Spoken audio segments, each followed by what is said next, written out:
What is going on, everybody? I'd like to welcome you all to my channel. For those of you that are new here, my name is Black Capino, the Apple Guy, and today I want to be talking about my first vlogging camera. This is the Panasonic Lumix G7, and why I think you could consider this as your first vlogging camera. So we're going to get right into it. For those of you that know, most of my channel, or should I say just my entire channel, has always been using GoPros for pretty much everything that I've done. So I kind of spent a lot of time on the internet basically trying to look at reviews and see what was good. I was trying to find something that gave me 4K capabilities, but kept it under a pretty decent price. I was really trying to find something around $500. And unfortunately, other than GoPros, I really had a hard time finding any cameras, whether they were full frame or mirrorless, that would give me that option until I came across this camera. This is the Lumix G7 from Panasonic. This is a mirrorless camera. Now, I'm not very familiar with what mirrorless means as far as how it works versus full frame. I bought this primarily as my video recording device. I actually like the fact that it does 4K at 30 and 24 frames a second, and it comes with a lens, which is a 14 to 42 millimeter lens for about $500. So, price-wise, at $500, you really can't pass this up, considering that, like I said, it's a 4K video device that shoots 4K photos as well, and does 4K videos as well as 1080, 60, and lower resolution videos. So, what do you get exactly for $500 beyond just the camera? Well, you actually get a 14 by 42 millimeter lens, which actually comes with the kit. The lens by itself is a $250 lens. So the fact that they include it with the camera and you're not having to buy it separately at $500 is actually pretty decent.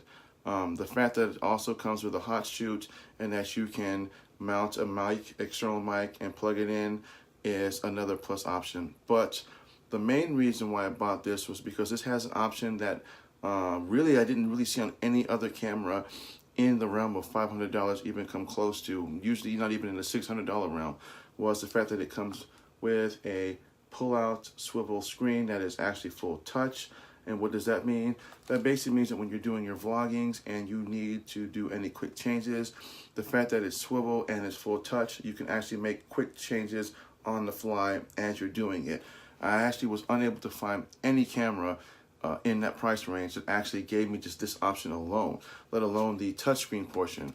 And I was looking at the Canon T6, the T7, the Nikon D3400, and the 35, and none of them really had this option, which is one of the main options I was really looking for in a camera. So the fact that I get that with this at $500 is actually kind of a no-brainer for me.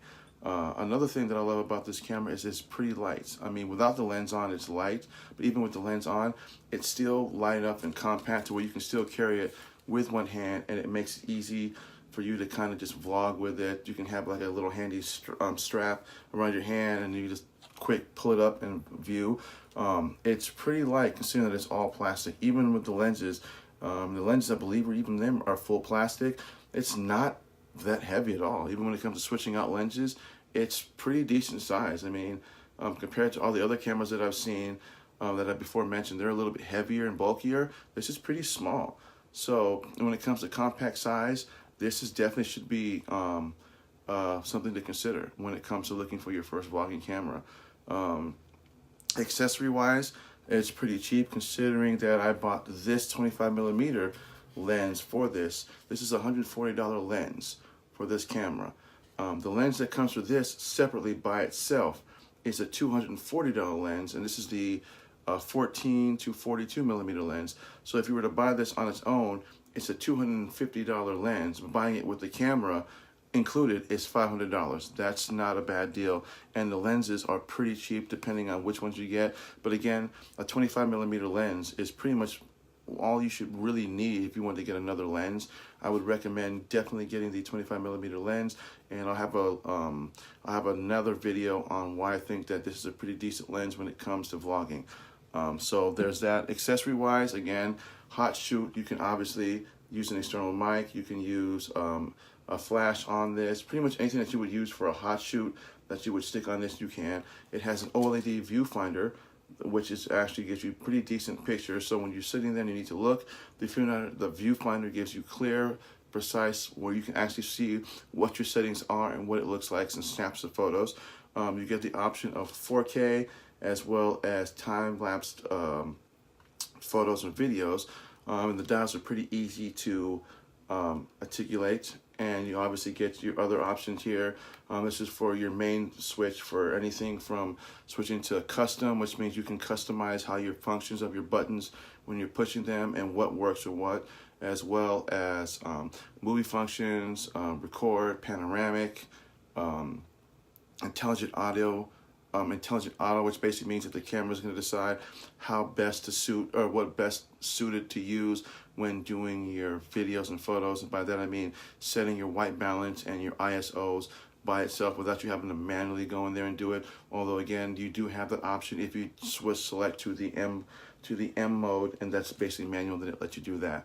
So when it comes to versatility and ease of use, if you've never used the camera, it does take a learning curve. I've had this for about 2 months. I'm still learning it a little bit because it's quite different switching from a GoPro to a full-fledged camera. But it does have a learning curve, but it's not hard to learn. It does allow you to have autofocus selection, so you can select how you want to hit your autofocus. The autofocus, honestly, at least from what I've seen and from what I've used, it's not too terribly bad, although you generally have to kind of manually focus if you're using manual. I found an easier way to do it. Basically, if you just halfway press the shutter button, it'll automatically focus for you, and then you just kind of take your photo or hit your record button. So in that aspect, it's not too bad, but it depends on which lens that you're using. Some lenses are obviously better than others. The body itself is not ISO or inline stabilization. The lens is, so it does take some getting used to when it comes to shaky videos and whatnot. It's not going to be like the best at kind of preventing that, but if you're using video editing programs such as Premiere Pro, you have this ability to actually it's called warp stabilization. You basically can just edit out the shaking, and it kind of alleviates that, so it's not bad. Would I consider this for a YouTuber? Actually, I would say yes. Price-wise, it's decent. It'll give you 4K video, 4K photos. There's a learning curve when it comes to using it, but the accessories are inexpensive. It's fun. It's light, easy to carry. Pretty much everything that you would really want in a first-time vlogging camera, or something that you're not spending a lot of money on. That way, once you get used to it, then you up to something else. So I want to thank everybody for watching this video. Hit the subscribe button. Hit the thumbs up if you like this video. And I want to thank everybody who has subscribed to my channel and has gotten me to my goal of 220 subscribers. I want to thank you all for that. And now my goal is to reach 230 or 245 by at least the beginning of summer or middle of summer. I'm going to be heading to VidCon this summer also. For those of you that may not know what VidCon is, I'll drop a link in the description on that. And I'll also drop a link on the unboxing of this camera and what you get with it. And what I want to do is, once I reach 245 subscribers, I will be doing another giveaway. I'll be doing another GoPro giveaway because I just love GoPros. They're just really good cameras. They're very good action cameras. And for those who can't really afford, cameras like a mirrorless or even a DSLRs, GoPros are pretty inexpensive, and they're decent for videos and for vlogging, as a test from my channel. Everything I've used up until this point has been with my GoPros. So, and again, I want to thank everybody for watching my videos. I want to thank everybody who subscribed to my channel and helped me get my 220 subscribers. Now my goal now is to reach 230 or 245. If I reach 245, I will be doing a giveaway of a GoPro. If you like this video, please hit the thumbs up. Everybody have a great Monday, and I will see you again next time. And just a quick short note, I do work full-time, so it is kind of hard for me to consistently drop videos every week. So my goal is to drop down at least one video once every other Thursday. So by the time you see this video, it'll probably be up a little bit earlier before Thursday. But that's my goal, is to have a video up at least once every other Thursday. So again, thanks everybody for watching, and have a great Monday.